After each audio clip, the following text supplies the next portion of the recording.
আজি আমি জি প্লেণ্টখিনি চফা কৰি আছোঁ। দুটামান নতুনকৈ ৰুইছোঁ। জি প্লেণ্টৰ আচল নামটো আছিলে জামিও ফলিয়া প্লেণ্ট। এই নামটো বৰ দীঘল। জামিও ফলিয়া নামটো দীঘল হোৱাৰ কাৰণে ইয়াক চমুকৈ জি প্লেণ্ট বুলি কোৱা হয়। ব্ৰিটিছ ইংলিছত ইয়াক জেড বুলি কৈছিল, কিন্তু আমেৰিকানসকলে জি প্লেণ্ট বুলি কয়। এই পুলি ৰুবৰ সময়ত টাবটোৰ তলিত ফুটা কেইটামান কৰিব লাগে, আৰু ফুটাকেইটা ঢাক খাবৰ কাৰণে পূৰা ঢাকিব নালাগে। দুই এটা ঢাকি হেৰিয়াই দিব লাগে, ইটাৰ টুকুৰাই দি থ'ব লাগে তলত। ইটাৰ টুকুৰাই দি অলপ বালিয়া মাটি দি তাৰ ওপৰত গোবৰ আৰু ভাৰ্মি কম্প'ষ্ট মিলাই, গোবৰৰ গুৰিৰ লগত শুকান গোবৰৰ আৰু ভাৰ্মি কম্প'ষ্ট মিলাই ৰুব লাগে। দি তাৰ ওপৰত এনেকৈ ৰুই থোৱা হয়। আমাৰ মীনাই ৰুই আছে। এতিয়া এই প্লেণ্টক লাকি প্লেণ্ট বুলি ধৰা হয়। ই ইনড'ৰ প্লেণ্ট হয়, আউটড'ৰ প্লেণ্ট হয়। ইনড'ৰ বহুত সুন্দৰ প্লেণ্ট, কিয়নো ইয়াক বেছি ৰ'দ নালাগে আৰু ই আন্ধাৰতো বাচি থাকে। এই প্লেণ্ট ৰুবৰ কাৰণে বা ইয়াক বচাবৰ কাৰণে বৰ সহজ। ই সোনকালে মৰি নাযায়, আনকি আন্ধাৰতো ই বাচি থাকিব পাৰে। ইয়াত সদায় পানী দিব নালাগে। ইয়াৰ পাতবিলাক ডাঠ কাৰণে পানী ধৰিয়ে ৰাখে, আৰু পানী এইকাৰণেই দিব নালাগে যে ই বহুত বেছি জেকা বা সেমেকা ভাল নাপায়। সেইকাৰণে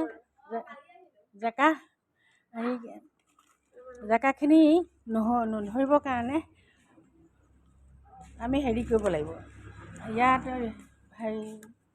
এইটো কি কক'পিট দিব নালাগে। কক'পিটটোৱে মানে মাটি ধৰি ৰাখে, সেমেকাই ৰাখে।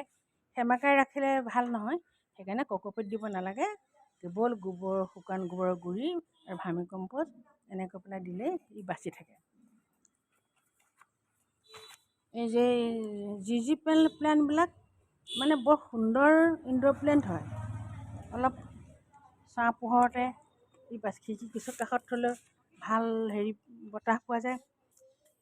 এই প্লেণ্টবিধে মানে সৌভাগ্যও কঢ়িয়াই আনে, আৰু ইহঁতক অক্সিজেনো ধৰি ৰাখে। কোমল ৰ'দ ভাল পায়। পাতবোৰ বৰ সুন্দৰ। পাতবোৰ কেতিয়াবা অকণমান নেমু পানী অকণ লৈ পেলাই মচি দিলে ই চিকচিকীয়া হৈ যায়, দেখিবলৈ সুন্দৰ হৈ যায়। ইয়াৰ গঠনটো কিমান সুন্দৰ, ইয়াৰ প্ৰতিভাটো চাওক কি সুন্দৰকৈ বাঢ়িছে, দুইফালে সমানে সমানে যায়। ইয়ে হ'ল জি প্লেণ্ট। ইয়াক আমি সুন্দৰকৈ সংৰক্ষণ কৰিব পাৰিলে ভাল। ভিতৰতো ৰাখিব পাৰোঁ, বাহিৰতো ৰাখিব পাৰোঁ। গতিকে এনেকুৱা গছ প্ৰায় 14 বিধমান আছে। সেই ইমানবিলাক আমি আৰু সংৰক্ষণ কৰিব নোৱাৰোঁ। দুই এটা কেতিয়াবা ক'ৰবাত পালে বা নেটত পালোঁ আনিম। বাকী এইখিনি আজি দেখুৱালোঁ। আজি এই প্লেণ্টটোকে আমি অলপ প্ৰতিপাল কৰি দেখুৱালোঁ। সকলোকে পুৱাৰ শুভেচ্ছা জনাই ইমানতে সামৰিলোঁ।